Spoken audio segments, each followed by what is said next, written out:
Allora, al momento non sono arrivate domande dagli altri poli, non so se c'è qualche domanda qui da Venezia.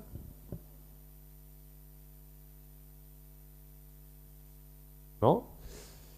E beh, curiosità o obiezione, non è che per forza debba essere una necessità di chiarimento, ma comunque forse la cosa migliore è a questo punto approfittare del tempo che abbiamo per il laboratorio e se poi nel frattempo arrivasse qualche domanda dai poli oppure da qui, insomma, venisse formulata da qualcuno qui a Venezia, rispondo dopo insieme alla restituzione. Va bene? Allora, Sì?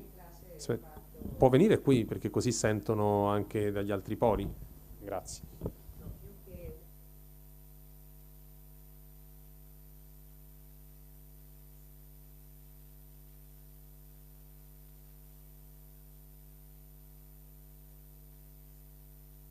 Come esperienza che io ho fatto a proposito di dizionari così sinonimi, che ormai in realtà sono quello dei sinonimi, io lo richiedo tanto ai ragazzi perché negli elaborati che mi fanno hanno un lessico molto molto molto limitato e allora io ho pensato di inventare il sistema di far loro crearsi loro un dizionario, per esempio il solito dire, rispondere, dire, allora che cosa si può dire al posto di dire, affermare, ribadire, suggerire, a seconda dei contesti, insomma. E allora loro se li scrivono e poi magari se vogliono, quando si ricordano, poi li hanno lì, li utilizzano, no? Man mano che si fanno delle letture anche in classe, aggiungete il vostro dizionario e così hanno a disposizione un ventaglio di proposte che poi da lì possono utilizzare, altrimenti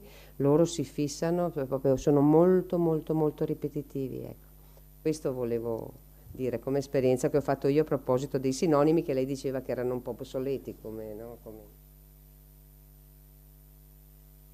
La ringrazio molto e mi pare un'iniziativa assolutamente meritoria, insomma, tanto più che non è, diciamo, non si limita alla consultazione di uno strumento già fatto, ma è uno strumento che viene costruito dagli alunni anche attraverso la lettura di testi e dunque, insomma, mi scuso se sono stato troppo pessimista sull'edizione dei sinonimi, certamente in questa forma qui mi piace molto perché è una forma che invita i ragazzi a una continua riflessione, un continuo arricchimento a propria utilità anzitutto. Non devi conoscere questa parola perché... sì, esatto, precisi e non generici e l'altra cosa effettivamente forse sui sinonimi è molto...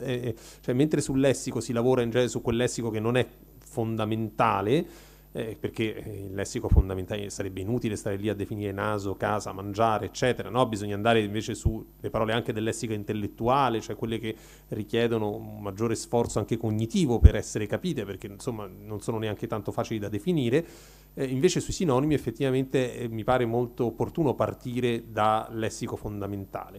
Cioè, ok, il significato fondamentale è quello di dire, ma si possono dire le cose in tante maniere. Le si possono asserire, affermare, le si possono proporre, suggerire, come dice lei, e allora lì diciamo, un procedimento che non è centripeto ma centrifugo, no? Perché sul lessico lavoriamo prendendo parole, diciamo, meno usate, con accezioni, con sfumature e riconducendole fondamentalmente a parole che già conosciamo. Lì invece partiamo da parole che già conosciamo e andiamo ad aprire, quindi benissimo e assolutamente complementare alle operazioni che dicevo.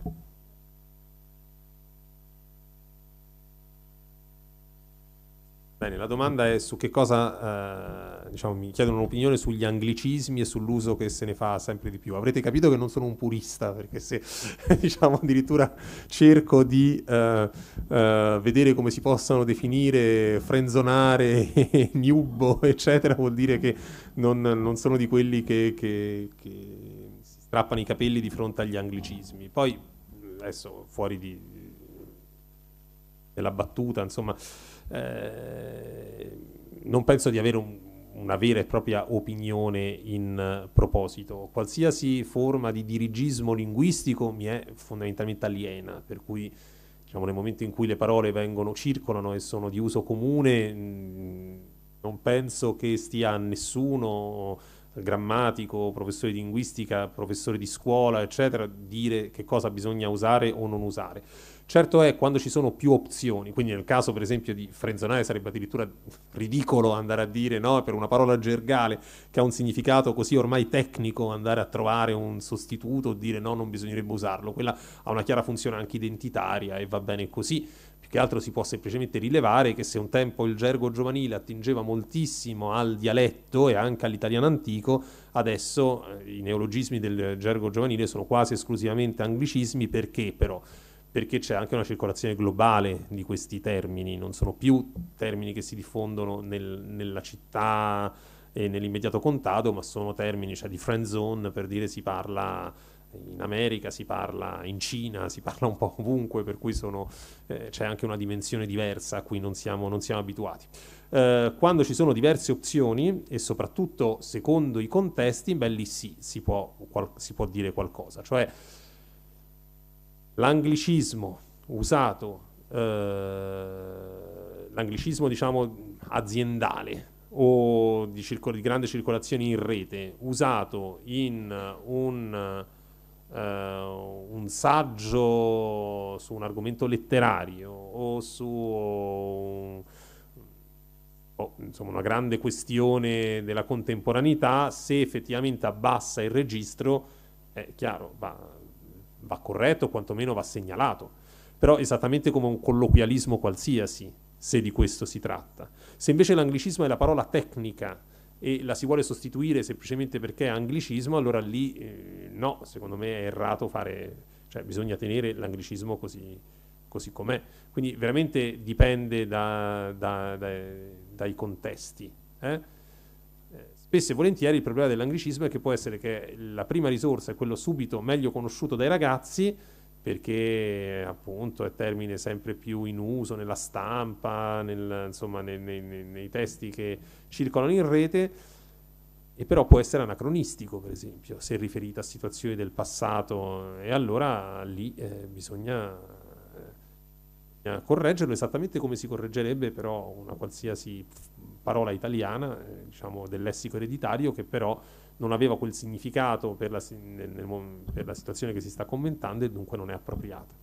Quindi non avrei un trattamento particolare per gli anglicismi rispetto al resto. Se la parola non è adeguata al contesto, non è stilisticamente adeguata, chiaramente bisogna intervenire. Se invece lo è, non va per forza sostituita da una parola del lessico ereditario semplicemente perché è anglicismo.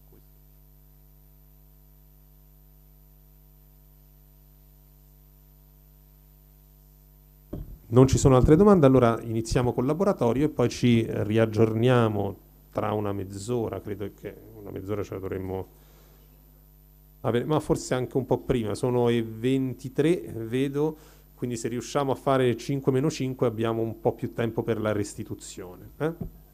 5 meno 5, 5.